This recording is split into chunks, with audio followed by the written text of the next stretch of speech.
Hey, what's up my fellow Joes, it's your pal Ultra Reviews here. Welcome back to another video. You're probably wondering why am I wearing sunglasses again? Lighting is really bad, I do apologise yet again. But sometimes many people do like it with sunglasses, some people without. I'm 50-50, the lighting's really bad, I wear sunglasses. Sometimes I do, sometimes I don't. If you guys like it, comment below and I might actually do this from now on with just sunglasses. Today guys, I'm actually going to be talking about my favourite Xbox One titles. Now, this isn't like a full list, and if you're probably wondering, I did a like an Xbox One collection not too long ago with one of my favorite games on there. But these are like my favorite games at the moment. And at the end of the year or the next couple of years, I will definitely do an update list on this collection. So guys, let's get this started, shall we? Before we actually begin, I just want to say there are more games on the shelf that I want to take off, but I want to do it another day. So things like Gears of War, Wolfenstein, XCOM 2, anything like that are my favourite games at the moment. I want to put them to another side, so when I do the next favourite titles, I get those to do really soon and all that. So guys, let's get into this. So I'm going to put this down. So I think we'll start off with Resident Evil, because I'm a massive Resident Evil fanboy, and Resident Evil 4. This has been imported into multiple copies. Xbox One, PlayStation 4, 360, PS3, Wii, the Wii version and the original PS2 version. If you've never played Resident Evil 4 and you got an Xbox One or PS4 to be exact, this game is definitely well worth your time. I finished this game I think in like 18 hours, and I've got to say, I am very freaking impressed. And you know what? For Leon's campaign, it's just so good, honestly, and so is the story. The story is just it's intense and it's really, really good. There's a bit of horror elements here and there, but it's still well worth your time. And I still haven't got through Ada's missions, which I'm like, god damn it. But honestly, for myself, this is a really good game and I recommend it. It's actually 20 quid if you want the disc version, and I recommend it. You can also get 5 and 6. 5's not that bad, 6 is okay, not the greatest. And another Resident Evil game, I said to myself, this is a game I recommend. Resident Evil 7. I actually finished this game on a couple of sittings. I also had to get some help online just to find out some stuff in there to finish the game. But honestly, for myself, a really nice title to add into the Resident Evil franchise. It is a first-person horror game, back to its roots, which is pretty cool indeed. And the weapons-filled balance, the whole elements have been terrified, and also been you feel like you're actually in that house. It feels so good. Not only that, if you got a PlayStation 4 with the VR, I recommend it as well. It scared me completely. Every single time when I'm looking down, something pops up, you absolutely get scared. And this game is well worth your time. It's about 8 hours, but you can do a second playthrough, you can get through a second ending, because there's 2 endings in this game. Pretty cool indeed, I recommend it. If you get it for under 30, it's definitely well worth your time. Next, Sunset Overdrive. I backed this game up from start to finish because I thought this game looks really, really good. And this game you can get for under a tenner. I think in game at the moment it's like £5, and I think that's definitely well worth your time to pick this game up. It's like a rail shooter, it's like a third-person game with grinding. It's like skateboarding, but with action, comedy. Dialogue's really good. The gameplay is brilliant. Recommend it. Multiplayer, I have never said this before. Multiplayer is really good. And you know what? If you've never played this game, I recommend it for many reasons. And even that, if you guys got some games with gold like I have, and some people may have, if you guys haven't got it, this game is really good. Recommend it as always. Now, there's going to be a couple of Telltale games in this favourite list, and one of them is Minecraft Story Mode. And this is actually one of those things to talk about that, I love nearly every single episode from Minecraft Story Mode except for number 5. I'm not going to talk about it why, but honestly, the entire package is incredible. The story is incredible, the Minecraft world is so good.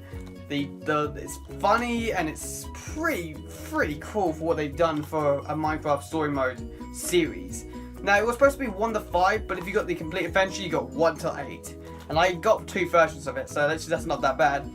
even in episode 6, there's like a YouTube version, like a YouTube edition of it, where basically it's in this house and it's like who's got murdered, who, what, where.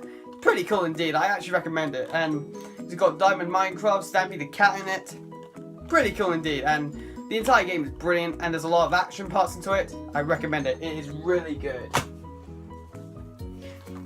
Forza Horizon 3, one of the best open world racing games I've actually I played to this day. I love the Forza games. I love the motorsport games. I love the Horizon series.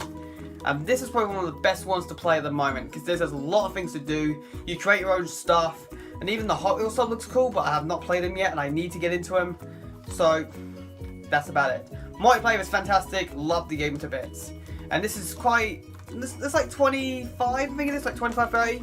Recommend it. It's a really good racing game, and you can do a lot of fun. You can dick around with your mates with it. It's just so much fun. Doom. I love this game so much. I actually got the collector's edition of this game, which cost me like 100 quid. But honestly, for myself, I love this game. Like, seriously, the campaign was amazing. Multiplayer was good. Not many people enjoyed it, but I did. And honestly, for myself, if you're just going to play it for the campaign, it's well worth your time. I finished this game off in a week.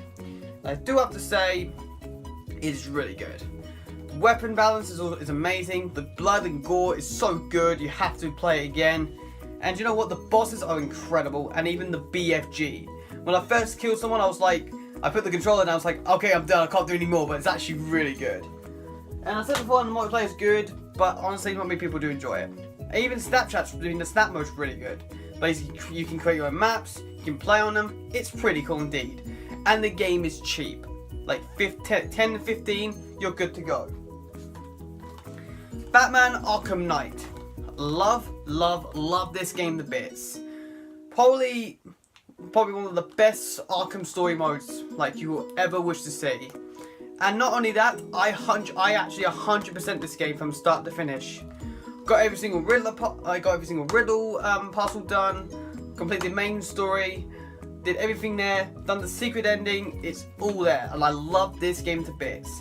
And even now, this game is also cheap. But if you have never played the Arkham Asylum, any of the Arkham games, you can actually get it, because I just recently picked this up today, or you can probably see this a little bit later, the Return to Arkham Collection, which is basically Arkham Asylum and Arkham City. Just recently picked that game up, played a little bit. It's alright, actually, it's alright package. But Arkham Knight is really good. One of the best action games out there, one of the best story-driven games out there. It's well worth your time. But if you haven't played this game, go through the Arkham Asylums and Arkham City games. It's definitely good. Assassin's Creed 4 Black Flag. Now, I'm not a massive fan of the Assassin's Creed games. My brother is, but he hasn't played much of them. But for me, this is probably the second Assassin's Creed game I played in my life. Number 2 I played. I love number 2. 4 is really good. Because this is basically like an open world for like sea-based game. I love that. The story's really good. Multiplayer was okay, but I love the story more. The gameplay's really good. And you know what? I finished this game, and I'd probably say this is the first Assassin's Creed game I ever finished. And you know what? I really enjoyed it.